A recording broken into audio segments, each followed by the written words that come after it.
मैं झूठ क्यों बोलूं, मेरा क्या फायदा। तो ब्रह्मा जी ने बोला तेरा फायदा यह है कि मैं तुझे सुगंधित बना के रखूंगा, 33 कोटि देवता पे तुझे चढ़वाऊंगा। ठीक है। तो केतकी के फूल ने पूछा, मान लो भगवान विष्णु ने मेरी बात नहीं मानी तो वहीं से गौ माता निकल कर जा रही थी और ब्रह्मा जी ने गौ माता को रोका, ए गौ माता रुकिए। गौ माता बोली बोलो ब्रह्मदेव। ब्रह्मा जी बोले आप हमारे साथ नीचे चलो और चलकर कह देना कि ब्रह्मा जी को भगवान शंकर का सिर मिल गया। तो गाय बोली मैं काय को झूठ बोलूं दादा, मैं झूठ क्यों बोलूं, अगर मेरा कोई फायदा हो तो मैं झूठ बोलूं। व्यक्ति का कोई फायदा होता है तो वो झूठ बोलता, झूठ बोले का है, सत्य बोली। रोटी जो बनेगी वो तुझे ही मिलेगी। गौ माता ने कहा फिर तो ठीक है, अब मैं झूठ बोलने को तैयार हूं, क्योंकि व्यक्ति को कोई लाभ हो, कोई कुछ मिले तो वो झूठ बोले। अब व्यक्ति झूठ जब बोलेगा ना जब कुछ मिलेगा, कुछ मिले ही नहीं तो झूठ काय को बोले रहा दादा। ठीक है, चलिए लिया है दोनों को। भगवान विष्णु के पास आकर बोले ब्रह्मदेव आपको चरण मिले। भगवान बोले नहीं, मुझे मालूम था कि भगवान के चरण नहीं मिलेंगे, क्योंकि माता पिता के हृदय को, गुरु के हृदय को जानना बहुत कठिन है, बहुत कठिन। कोई नहीं जान सकता कि माता पिता और गुरु के मन में क्या चल रहा है। कितना सुंदर संवाद है। एक चेला, उसकी बहन की शादी,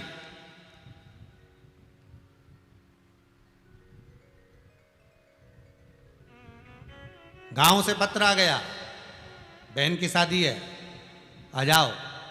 चेला जा रहा है, अपनी बहन की शादी में जा रहा है, तो उसने अपने मन की बात गुरुजी के सम्मुख में कहना चाहिए, पर घुमा फिरा कर कही, गुरुदेव घर से पत्र आया है, मैं जा रहा हूं, परिस्थिति ऐसी नहीं है गुरुदेव कि बहन की शादी ठीक तरह से हो सके। गुरुदेव खूब भगवान ने कृपा कर रखी है, गुरुदेव करुणा करिएगा, आशीर्वाद दीजिएगा कि बहन की शादी अच्छी हो। गुरुजी ने आशीर्वाद तो दिया, दूसरे चेले को आवाज लगा कर कहा जा अंदर एक झोले में अनार रखे हैं जरा लिया, और अनार झोला भर के चेले को दे दिया, ले रास्ते में जाएगा, भूख मूख लगे तो खा लेना, मेरी ओर से आशीर्वाद है, तेरी बहन की शादी अच्छे से होगी। अब ये तो सोच के बैठा था कि कम से कम थोड़ा बहुत मिल जाए तो बहन की शादी अच्छे से हो जाए। और गुरुजी ने क्या दे दिया, अनार।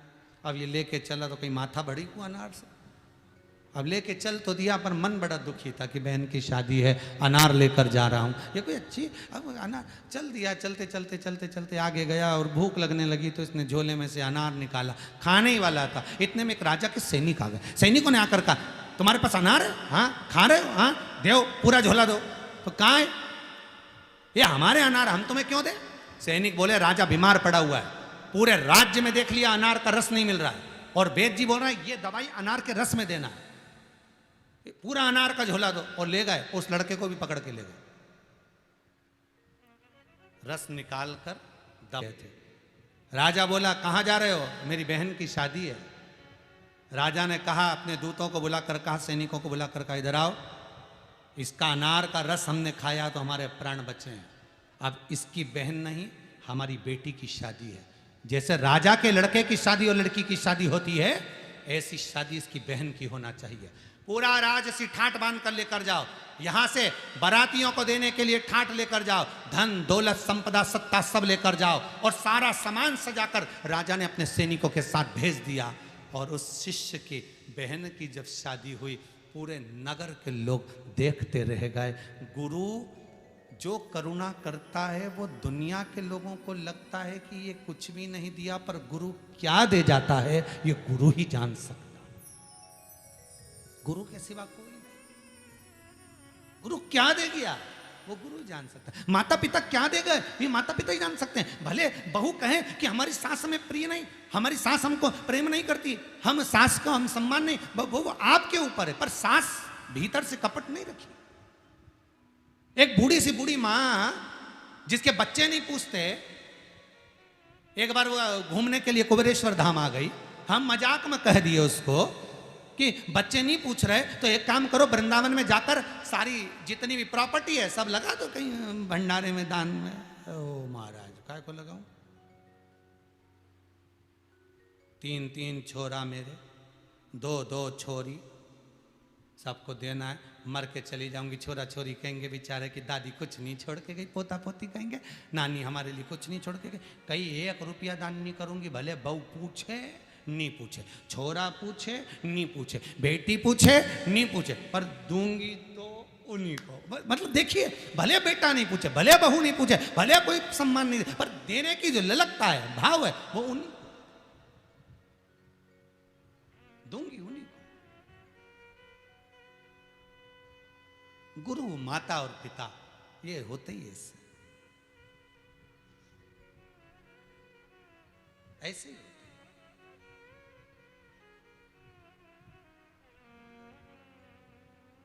अब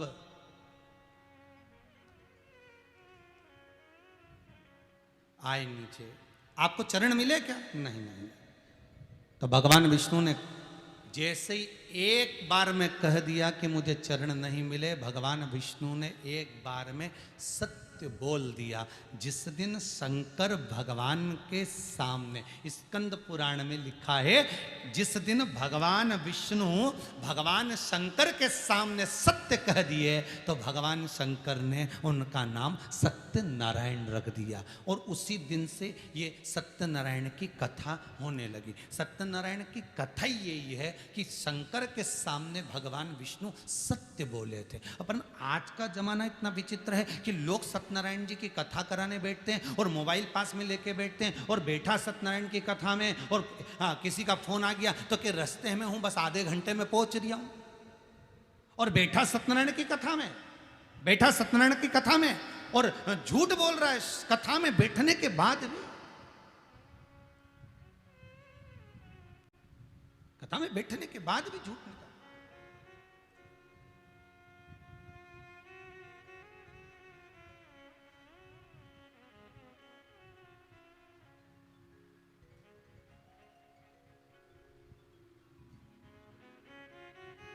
महाराज ब्रह्मा जी से पूछा, आपको भगवान शिव का मस्तक मिला? ब्रह्मा जी बोले, मुझे नहीं मिलेगा। आपको लगता है कि मुझे नहीं मिलेगा?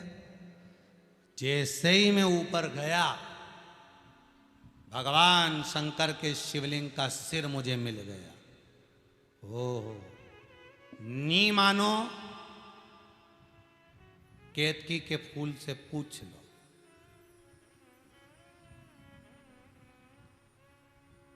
सत्य को प्रमाण की जरूरत नहीं होती, असत्य को प्रमाण चाहिए। असत्य को प्रमाण चाहिए।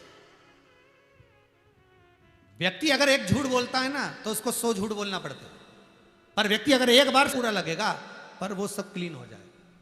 और झूठ बोलने के लिए 100 झूठ बोलना पड़ता है।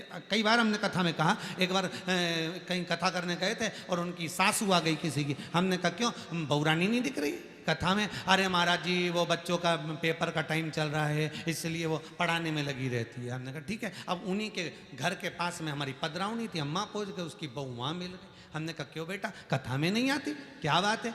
तो कि मम्मी ने मना कर रखा। तो कि तेरी मम्मी तो कह रही थी कि बच्चों का पेपर है।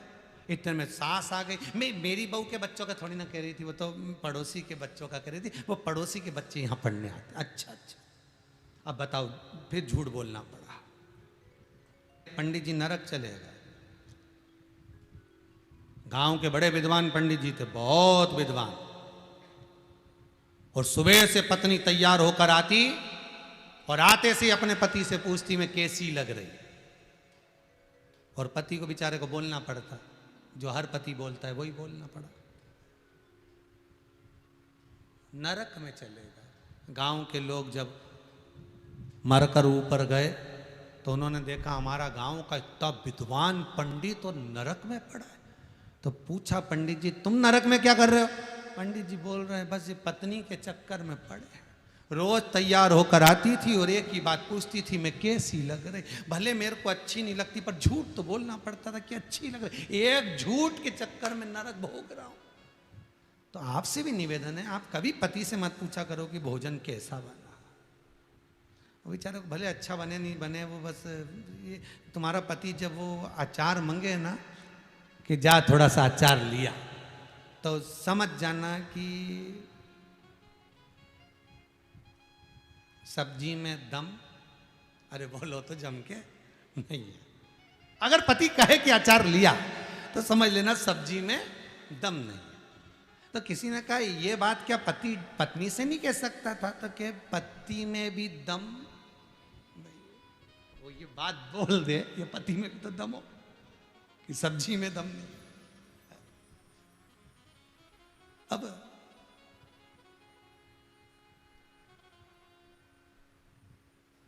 सत्य बोला जाए, भगवान विष्णु सत्य बोलते। कितना सुंदर सत्य था कि मेरे को भगवान के चरण नहीं मिले, पर उन चरणों का आनंद मेरे हृदय में हो गया। और इधर भगवान ब्रह्मा पहुंचे और ब्रह्मदेव जो बात कह रहे हैं मुझे नहीं मिलेंगे, आप ना मानो तो केतकी के फूल से पूछा। भगवान विष्णु ने केतकी के पुष्प से पूछा, क्यों केतकी बताओ, क्या भगवान ब्रह्मदेव को भगवान शंकर का सिर मिल गया? केतकी का फूल बोला हाँ, ब्रह्मा जी को तो सिर मिल गया। शिवलिंग में से आकाशवाणी हो गई, और आकाशवाणी हुई शिवलिंग में से, ये केतकी का फूल झूठ बोल रहा है। एक केतकी के पुष्प, भगवान शंकर कहते मैं तुझे श्राप देता हूं, सारे देवताओं पर तू चढ़ेगा पर शंकर पर कभी नहीं चढ़ेगा। अगर कोई भूल से भी केतकी का फूल शंकर पर चढ़ा देगा तो 1000 गौ हत्या के बराबर उसको दोष लग जाएगा। इसलिए केतकी का फूल शिव को नहीं चढ़ता। सारी पत्ती चढ़ा दो, जो फल चढ़ाना हो चढ़ा दो, जो पुष्प चढ़ाना हो चढ़ा दो, पर केतकी का पुष्प शिव पर नहीं चढ़ेगा, क्योंकि तू झूठ बोला।